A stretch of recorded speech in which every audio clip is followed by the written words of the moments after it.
Ce journal vous est proposé par Fonds des promotions de l'industrie, votre partenaire privilégié pour la réussite de vos projets.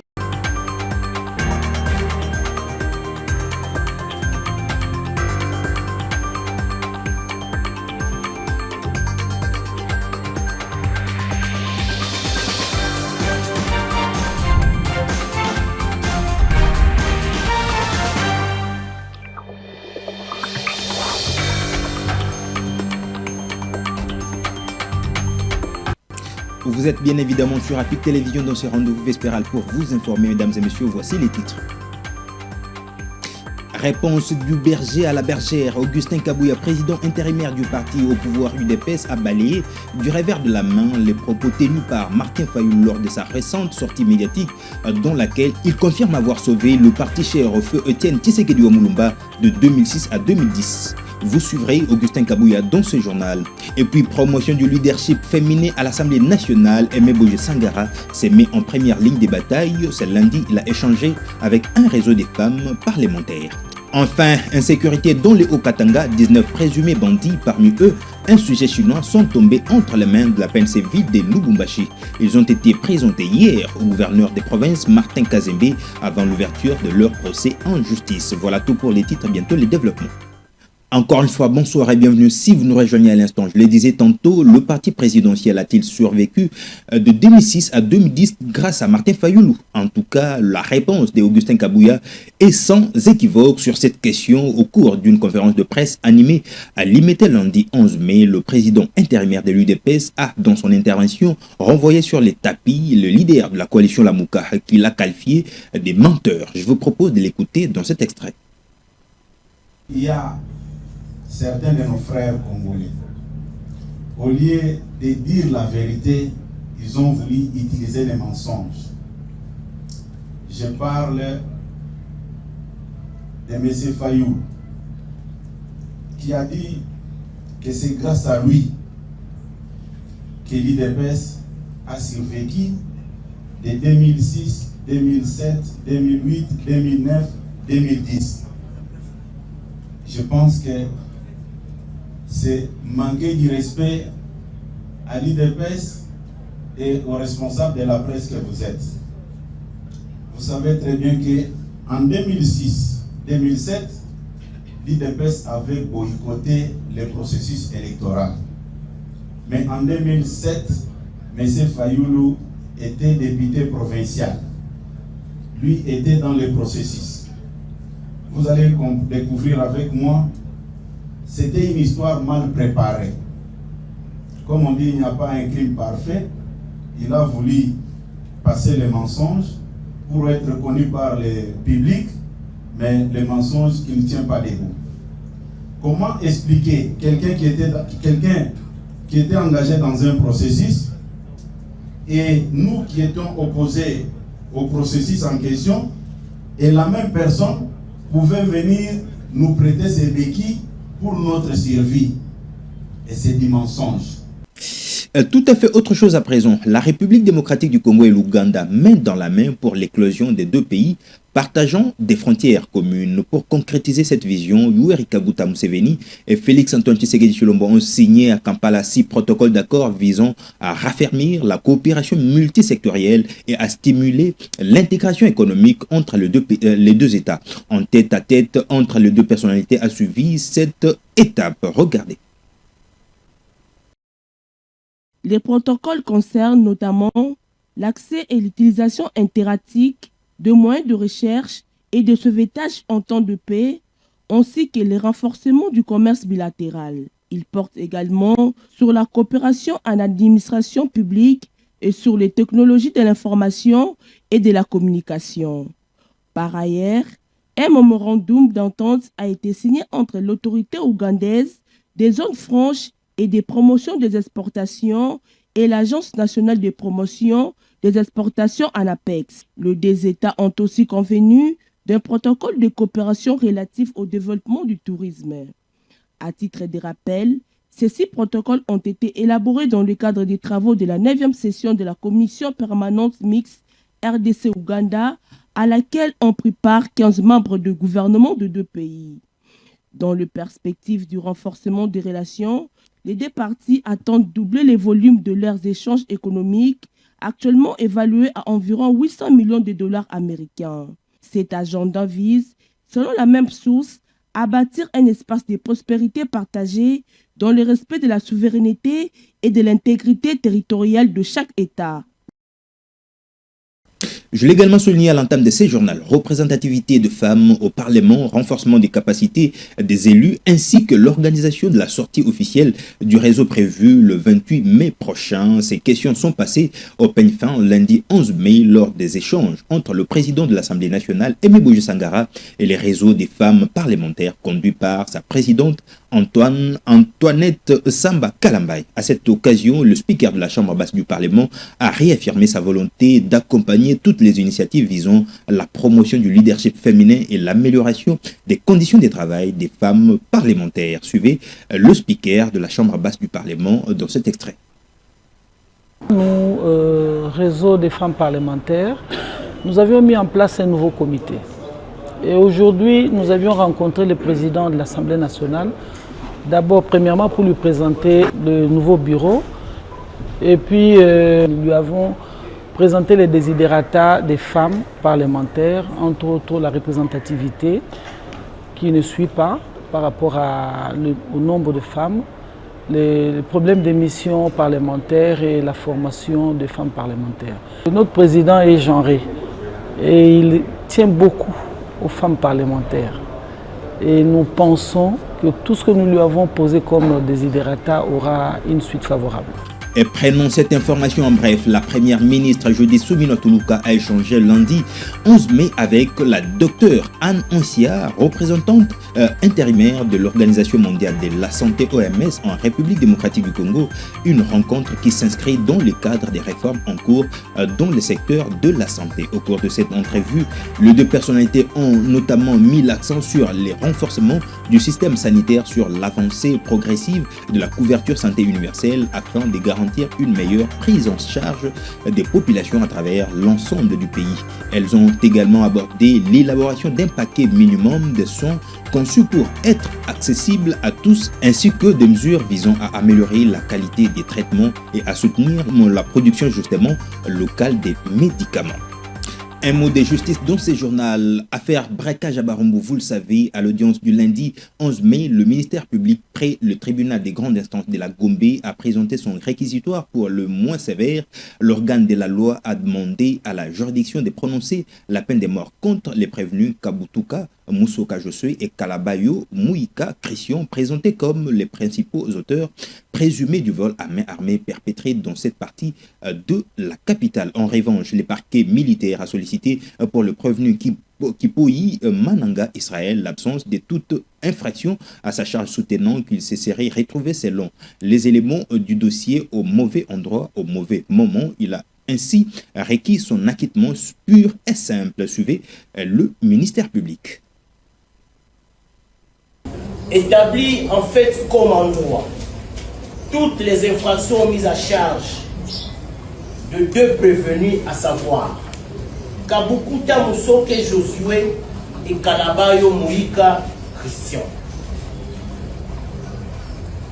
à savoir l'association de malfaiteurs, la détention illégale d'armes, munitions de guerre et les vols à main armée, et les condamner sans admission de circonstances atténuantes à 20 ans de servitude pénale principale pour association de malfaiteurs, à 20 ans de servitude pénale principale pour la détention illégale d'armes ou munitions de guerre, à la peine de mort pour le vol à main armée, faisant application de l'article 7 du Code pénal militaire, le condamné à l'unique peine la plus forte, soit la peine de mort. Pour le prévenu Kipoyi Israël, vous allez dire non établi, en fait comme en droit, toutes les préventions mises à sa charge, et vous allez l'acquitter et les renvoyer de toute fin de justice sans frais. Monsieur le Président, on a besoin de Kipoyi dans l'armée.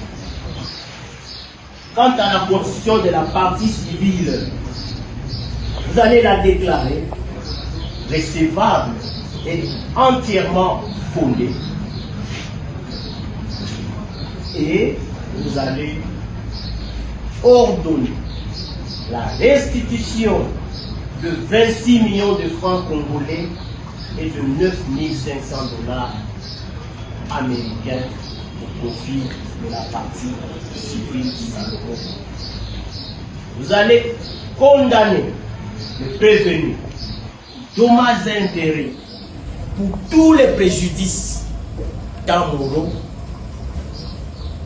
que matériels. Changeons des chapitres à présent. 4 armes de type AK-47, des munitions, 2 véhicules et une moto volée, 19 présumés bandits, parmi eux un sujet chinois. Voilà les bilans de l'opération menée avec professionnalisme par le service de sécurité à Lubumbashi, dans la province du Haut-Katanga, sous les commandements du général Blaise Kilimbalimba. Ces malfrats, justement, ont été présentés lundi 11 mai au gouverneur de province en présence du président de l'Assemblée provinciale de cette partie du pays. Suivez tout dans cet élément. Selon les explications par les services de sécurité, lors de l'interpellation de ces bandits réputés, ils ont été surpris en possession des indices militaires qu'ils utilisent pour opérer nuitamment. Cette bande vient opérer dans votre province. Les lendemains, ils vont se cacher à Fungurumbe et à Koleti. Vous pouvez mettre toutes les batteries en masse, vous cherchez à l'est de la ville, vous n'allez pas de retour. Donc ils peuvent opérer la nuit à 5 h, ils partent déjà à Koleti. Voici le promoteur excellence.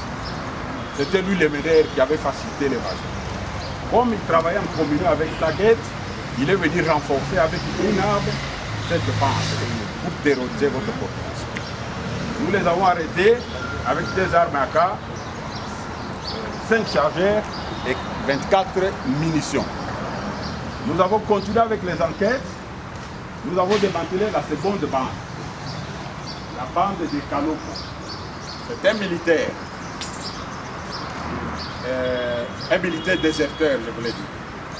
Il devait rejoindre le front, mais il est resté ici, fracasser la population. Cette bande fait partie de la bande qui s'est spécialisée dans l'extorsion des véhicules dans les différentes résidences du domicile. Le gouverneur du Haut-Katanga, Martin Kazembe-Choula, a félicité les commissaires provinciaux de la PNC-Ville de Lubumbashi pour le travail abattu avec professionnalisme, tout en demandant à la justice militaire d'organiser des audiences foraines et télévisées à ces sujets. Le provincial de la police,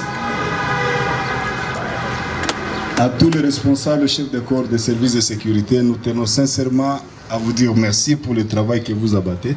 Nous remettons tous ces malfrats à la disposition de l'auditorat militaire et de la justice civile pour qu'ils répondent de leurs actes. Et leur procès doit être télévisé. Et même les sujets chinois, parce que c'est à tout moment que nous voyons victimiser, mais on constate que parmi eux, il y a aussi ceux-là qui font du mal également. Dès que vous terminez avec les enquêtes, vous le mettez à la disposition, comme il y a l'arme, à la disposition de l'auditorat militaire. Moi, je pense qu'il y aura une prime qu'on va vous coller, une façon de vous motiver, de vous permettre de travailler plus que ce que vous êtes en train de faire. Dans le Haut-Katanga, la police nationale congolaise, sous la supervision du général Blaise Kilimbalimba, ne jure que sur la quiétude dans cette entité administrative. Parlons santé dans ces journaux. Sans plantes en bonne santé, pas d'alimentation, pas d'écosystème stable, pas d'économie agricole. La journée internationale de la santé des végétaux, célébrée chaque 12 mai, rappelle que protéger les cultures et les forêts des ravageurs et maladies, c'est protéger directement notre sécurité alimentaire et notre climat. Ce rôle crucial des plantes n'est pas du tout ignoré par la population à Kinshasa. On écoute M. Zinga Louyeye, il a été interviewé par Cynthia Bossi Abiba.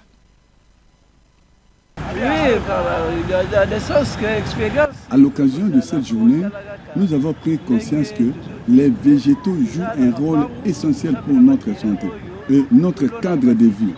Dans nos parcelles, nos bureaux et même dans les rues, ils améliorent notre bien-être au quotidien. Bien plantés, les arbres et les fleurs purifient l'air, offrent de l'ombre et réduisent la chaleur.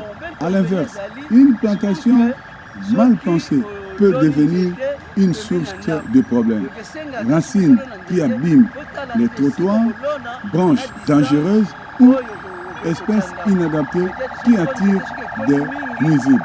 C'est pourquoi nous encourageons vivement les jardiniers, les paysagistes et chaque citoyen à planter de façon responsable. Choisir la bonne espèce au bon endroit, c'est investir dans la santé des végétaux et donc dans la nôtre. Protéger les plantes, c'est aussi protéger notre alimentation et notre climat. Un geste vert aujourd'hui évite un dégât demain. Et toujours au sujet du 12 mai, c'est la journée internationale des infirmières. On célèbre celles et ceux qui tiennent l'hôpital debout quand personne ne regarde. L'infirmière soigne, surveille, rassure, coordonne. Elle est le premier regard de matin, la dernière présence les soirs entre gestes techniques, écoute du patient et relais avec le médecin. Son travail mêle science, vigilance, humanité. Sans elle, le système de santé perd son pouls. À Kinshasa, la population salue leur dévouement, leur courage ainsi que leur professionnalisme dans l'exercice de leur mission. Ils ont été interviewés par Patience Mitongo et Glody Maema. Nous sommes tous des humains et puis quand on est humain, on peut tomber malade et puis ce sont des infirmiers qui nous viennent en aide. Alors je peux vous confirmer que j'étais déjà traité par un infirmier ou bien une infirmière. D'ailleurs, moi qui vous parle, ma sœur d'abord est une infirmière. Ah bon? Ouais. Elle m'a traité, elle m'a donné un peu de piqûre, mais ça fait longtemps parce que moi, ces derniers temps, je ne tombe plus malade. Mais on m'a déjà traité, donc je lui souhaite déjà une bonne journée pour la journée d'aujourd'hui. C'est journée internationale des infirmiers, donc je vais la souhaiter une très belle journée, une très bonne journée pour son travail. Et puis je la souhaite des bonnes choses pour son boulot. Oui, j'ai eu la chance de rencontrer des très bons infirmiers, pas insolents. Ils m'ont bien traité, ils m'ont bien accueilli. Et même dans mon enfance, quand c'était un peu difficile de donner le bras, de trouver la veine, ils ont essayé de me réconforter. Et puis voilà, je me suis bien sentie. Même si j'avoue que je n'aime pas l'hôpital, mais les infirmiers savent bien prendre soin de leurs patients. Eh bien, moi, je les encouragerais simplement à continuer à aller de l'avant, à continuer dans leur travail, puisque c'est quelque chose d'admirable de sauver. Ils sauvent des vies, ce sont des personnes vraiment courageuses et qui se sacrifient d'une certaine manière et je les encourage à continuer à bien faire leur travail et à ne pas se fatiguer, à ne pas se lasser de nous, puisque d'une certaine manière, si nous sommes là en bonne santé, c'est parce qu'ils sont aussi présents. Et puis renforcer les compétences pour mieux gérer la dépense publique. Ce lundi 11 mai, à l'immeuble du cinquantenaire, la DGAI de l'OCC, Christelle Mouabilou a lancé une session de formation approfondie sur les procédures nationales de passation des marchés publics. Une initiative menée avec l'ARMP en présence de son directeur général, formateur du jour et des agents et cadres de l'Office congolais des contrôles. Jossar Liboula pour les détails. Dans son monde de circonstances, le chef de département de logistique et secrétaire permanent AI de la cellule de gestion des projets et des marchés publics de l'OCC a salué l'organisation de cette session de formation qu'il qualifie de stratégie pour l'Office congolais de contrôle. Il a souligné que cette initiative s'inscrit dans le processus de modernisation des gestions administratives et financières de l'Office, en mettant un accent particulier sur la transparence, l'efficacité et la bonne gouvernance dans la gestion des marchés publics. Prenant la parole à son tour, le directeur général de l'autorité de régulation des marchés publics a rappelé que cette initiative répond aux missions assignées par ARMP, notamment celles relatives à la formation et à l'accompagnement des acteurs de la commande publique. Il a indiqué que cette formation constitue une démarche stratégique visant à permettre aux cadres et agents de l'Office congolais de contrôle de maîtriser efficacement les mécanismes modernes de passation des marchés publics dans un contexte marqué par l'évolution constante des procédures et des exigences réglementaires, insistant sur le rôle majeur des marchés publics dans la gestion des dépenses publiques. Il a souligné que cette session permettra aux participants de mieux appréhender le cadre juridique et réglementaire de la commande publique ainsi que les différentes étapes du processus de passation des marchés, de la planification à l'exécution, afin de garantir les acquisitions réalisées dans le respect des principes de l'égalité, de l'efficacité et de l'éthique. La session de formation que nous lançons aujourd'hui est loin d'être une énième séance de renforcement des capacités sans lendemain. D'autant plus que l'ARMP se fait le devoir d'accompagner l'OCC par une assistance technique ponctuelle, chaque fois que le besoin se fera ressentir. Il faut reconnaître que les procédures de passation de commande publique sont complexes, très techniques et en constante évolution. Elles sont régies par un cadre juridique dense, souvent méconnu et parfois mal interprété par bon nombre de praticiens. C'est là que réside le cœur de notre préoccupation, ainsi que la raison d'être de cette formation.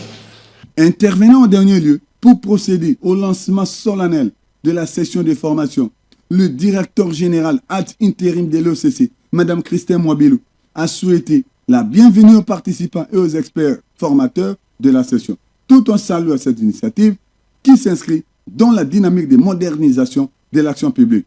Elle a rendu d'abord hommage mérité à son Excellence, Monsieur le Président de la République, chef de l'État, Félix-Antoine Tshisekedi, pour sa vision axée sur l'efficacité institutionnelle, la transparence et la valorisation du capital humain. Le directeur général ad intérim a également rappelé toute sa reconnaissance à Madame la Première ministre, chef du gouvernement, Judith Soumina Toulouka, ainsi qu'au ministre des Commerces extérieurs, Julien Paluku, pour leur accompagnement stratégique dans la réforme et la modernisation de l'administration publique. La question des marchés publics est au cœur de la gestion moderne des institutions publiques. Elle exige transparence, efficacité, responsabilité et parfaite maîtrise des procédures afin de garantir une utilisation rationnelle des ressources publiques et de renforcer la crédibilité de l'action administrative. C'est dans cette perspective que cette formation est organisée afin de permettre à nos cadres et agents de mieux s'approprier les textes légaux, les procédures actualisées, ainsi que les mécanismes modernes de passation des marchés publics. Notre ambition est de disposer d'un personnel qualifié, compétent et intègre, capable d'agir avec professionnalisme et en parfaite conformité avec les exigences réglementaires en vigueur. Nous invitons donc chacun de vous à tirer pleinement profit de ces travaux tout au long de cette session. Faites preuve d'assiduité, de ponctualité, de discipline et surtout une participation active aux échanges avec les experts pour que les acquis de cette formation puissent contribuer de manière significative à l'amélioration de notre gouvernance administrative et financière dans la gestion des marchés publics à l'Office congolais. Poursuivant son allocution, Mme Christine Mwabilou a rappelé aux participants que les procédures nationales de passation des marchés publics constituent un levier essentiel de la gestion moderne des institutions publiques et exigent une parfaite maîtrise de celles-ci afin de garantir une utilisation rationnelle des ressources publiques. Elle a invité les cadres et agents de l'Office à faire preuve d'assiduité, de discipline et d'une participation active afin que les acquis de cette formation contribuent efficacement à l'amélioration de la gouvernance administrative et financière de l'Office congolais de contrôle. C'est en ces termes qu'elle a déclaré officiellement ouverte la session de formation approfondie sur les procédures nationales de passation des marchés publics. Les participants ont 10 jours de travaux. Un brevet sera remis aux cadres et agents de l'ECC qui vont se distinguer. Prenez connaissance de ces communiqués émanant de la Direction générale des impôts DGI. Communiqué officiel numéro 01-DGI-DG-DESCOM-DIV.com-VMT-2026. La Direction générale des impôts rappelle à tous les contribuables assujettis à l'impôt sur les revenus des personnes physiques IRPP au prélèvement exceptionnel à charge des entreprises employant un personnel expatrié, au prélèvement sur les revenus des capitaux mobiliers versés à des personnes non résidentes et à la taxe sur la valeur ajoutée TVA, que l'échéance de souscription des déclarations afférentes au mois d'avril 2026 intervient le vendredi 15 mai 2026 pour les obligations suivantes. Dépôt de la déclaration et reversement de la retenue mensuelle de l'IRPP dans la catégorie de revenus salariaux et revenus assimilés IRPP-DR1. Dépôt de la déclaration et reversement du prélèvement exceptionnel à charge des entreprises employant un personnel expatrié DPE1. Dépôt de la déclaration et reversement de la retenue mensuelle de l'IRPP au titre de revenus des capitaux mobiliers IRPP-DR3. Dépôt de la déclaration et reversement de la retenue mensuelle de l'IRPP au titre de plus-value réalisée par des personnes physiques IRPP-DR4. Dépôt de la déclaration et reversement du prélèvement sur les sommes payées aux prestataires de services non résidents DPS1. Dépôt de la déclaration et reversement du prélèvement sur les revenus des capitaux mobiliers versés à des personnes non résidentes DPCM1. Dépôt de la déclaration et reversement de la taxe sur la valeur ajoutée TVA. À l'exception des contribuables gérés par la Direction de grandes entreprises DGE et par le Centre des impôts CDI pour lesquels la télédéclaration est déjà effective, les autres contribuables assujettis à ces impôts sont invités à télécharger leur formulaire de déclaration fiscale sécurisé sur les sites web de la DGI à l'adresse www.dgi.gouv.cd. Aussi sont-ils encouragés à privilégier la transmission par email de leurs déclarations et des preuves de paiement des 10 impôts aux adresses électroniques suivantes selon les cas: SMMO Bandundu, DPI Bandundu.reception@dgirdc.cd, SMMO Équateur, DPI Kasaï Occidental.reception@dgirdc.cd, SMMO Kasaï Occidental, DPI Kasaï Occidental .reception@dgirdc.cd, SMMO Kasaï Oriental, DPI Kasaï Oriental .reception@dgirdc.cd, SMMO Maniema, DPI Maniema.reception@dgirdc.cd, SMMO Sud Kivu, DPI Sud Kivu.reception@dgirdc.cd. Par ailleurs, les contribuables assujettis aux impôts susvisés et gérés par le Centre d'impôts synthétiques devront déposer leurs déclarations et preuves de paiement auprès de leurs services gestionnaires respectifs en attendant l'extension du système des dépôts par email et ou de la télédéclaration à leur bénéfice. Fait à Kinshasa le 8 mai 2026, Barnabé Mokadimomba, directeur général. Et qu'est-ce qui fait l'actualité au-delà de nos frontières? On commence en Ouganda où le président Yoweri Museveni, réélu en février pour un 5e mandat de 5 ans à l'issue d'un scrutin très controversé, a prêté serment ce mardi 12 mai pour un 7e mandat. La cérémonie s'est déroulée sur la place de l'indépendance de Kololo à Kampala en présence de nombreux chefs d'États africains, notamment Félix Antoine Tshisekedi Tshilombo de la République démocratique du Congo, ainsi que de milliers d'invités. Âgé de 76 ans, il a reçu les symboles du pouvoir des mains du juge en chef tout en jurant de respecter la Constitution. En France, le parquet général a requis ce mardi la condamnation de Nicolas Sarkozy pour l'ensemble des faits qui lui sont reprochés dans le cadre du procès libyen en appel, dont la corruption et le financement illégal des campagnes. L'ancien président est notamment accusé d'avoir conclu un accord avec le dictateur Muammar el-Kadhafi. Et enfin, en sport, Ousmane Dembélé a été sacré Ballon d'Or pour la 2e année consécutive en tant que meilleur joueur de Ligue 1. Lundi, lors de la cérémonie des trophées de l'UNFP, un honneur attribué malgré une saison au Paris Saint-Germain marquée par des soucis physiques qui l'ont éloigné du terrain. De son côté, Pierre Saguet arrive sur le banc du RC Lens en début de saison, a été désigné meilleur entraîneur. Voulez-vous bien évidemment devenir journaliste professionnel en République démocratique du Congo ou partout ailleurs? C'est très simple, contactez les bureaux de l'APIC. Pour la première fois en République démocratique du Congo, un centre qui forme les journalistes professionnels au standard international. Venez vite vous inscrire. L'Action pour la promotion de la presse indépendante au Congo, APIC, vous offre une opportunité pour votre avenir. L'APIC forme des journalistes sur la radio, la télévision et la presse écrite. Il s'agit d'une formation de très haut niveau professionnel, assurée par des professeurs d'université et par des journalistes étrangers. Avec cette formation accélérée que donne l'APIC, vous pouvez travailler comme journaliste partout à travers le monde, dans des pays francophones, anglophones, arabes et autres. À la fin de la formation, un stage professionnel est obligatoire. Surtout, vous qui n'êtes pas encore journaliste, venez à la hâte vous inscrire pour suivre cette formation de qualité supérieure. L'APIC est reconnu comme un haut lieu du savoir en journalisme, même aux États-Unis d'Amérique.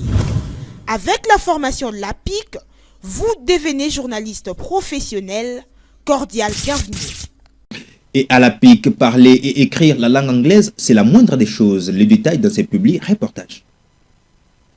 Voulez-vous parler anglais comme si vous étiez aux États-Unis d'Amérique ou en Angleterre? Voici cette grande occasion qui vous est offerte à travers le centre d'anglais APIC avec des méthodes modernes. Le centre d'anglais APIC utilise tous les outils modernes pour un anglais parfait. L'anglais, c'est la langue la plus manipulée à travers le monde. N'hésitez pas un seul instant car dans le centre d'anglais APIC, il y a un grand club à travers lequel vous aurez l'opportunité de parler anglais tout le jour. L'anglais de Washington et de Londres deviennent une réalité en République démocratique du Congo grâce au centre d'anglais APIC. Hâtez-vous car les places sont vraiment limitées. Venez vite vous inscrire pour bien parler anglais. Now. Au centre d'anglais APIC, vous avez des professeurs qui viennent des États-Unis d'Amérique et de l'Angleterre. Parler anglais, c'est garantir votre vie et celle de vos enfants. N'ayez pas peur car le centre d'anglais APIC assure une formation de très haut niveau. Refuser d'apprendre l'anglais, c'est refuser même de vivre. My last name is Stone. Ok. Si vous ne parlez pas anglais dans le monde actuel, vous êtes presque un analphabète, s'il vous plaît. Venez vite vous inscrire dans le centre anglais APIC. Vous allez parler anglais dans quelques mois seulement. What are you going to do tomorrow? I'm going to go play volleyball at the beach. Vous êtes docteur d'État, doctorant, licencié, gradué, diplômé d'État. Venez apprendre l'anglais des affaires au centre d'anglais APIC. L'anglais, c'est votre passeport pour les voyages à travers le monde.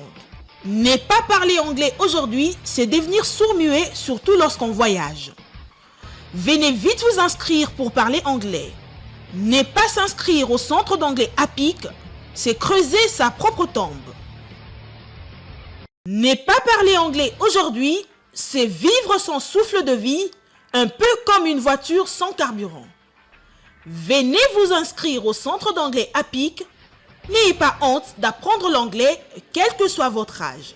Ne pas parler anglais dans le monde actuel, c'est comme si vous n'existez même pas. Venez vous inscrire au centre d'anglais APIC et vous ne serez plus complexé devant ceux qui parlent anglais. Vous serez l'homme le plus heureux du monde en parlant anglais. Ne pas parler anglais, c'est vivre en enfer. Si vous voulez vous exprimer correctement en anglais, rejoignez-nous dans le centre d'anglais APIC right here and right now. Pour plus de détails, contactez-nous au numéro suivant.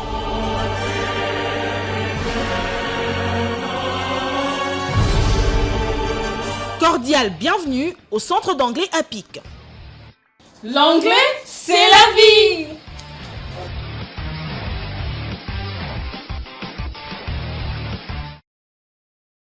Et c'est par ici que nous mettons un point final à ces rendez-vous vespéral sur APIC Télévision. Mais avant de nous quitter, le rappel des titres. Réponse du berger à la bergère, Augustin Kabouya, président intérimaire du parti au pouvoir UDPS, a balayé du revers de la main les propos tenus par Martin Fayulu lors de sa récente sortie médiatique, dans laquelle il confirme avoir sauvé le parti cher au feu Etienne Tshisekedi Lumumba de 2006 à 2010. Vous avez suivi la réaction vive d'Augustin Kabouya dans ce journal. Et puis promotion du leadership féminin à l'Assemblée nationale, Aimé Bougie en première ligne des batailles. Ce lundi, il a échangé avec un réseau des femmes parlementaires. Et enfin, insécurité dans les Haut-Katanga, 19 présumés bandits parmi eux, un sujet chinois sont tombés entre les mains de la PNC ville de Lubumbashi. Ils ont été présentés hier au gouverneur des provinces, Martin Kazembe, avant l'ouverture de leur procès en justice. Vous étiez nombreux à nous suivre sur APIC Télévision, mesdames et messieurs, merci de nous avoir suivis.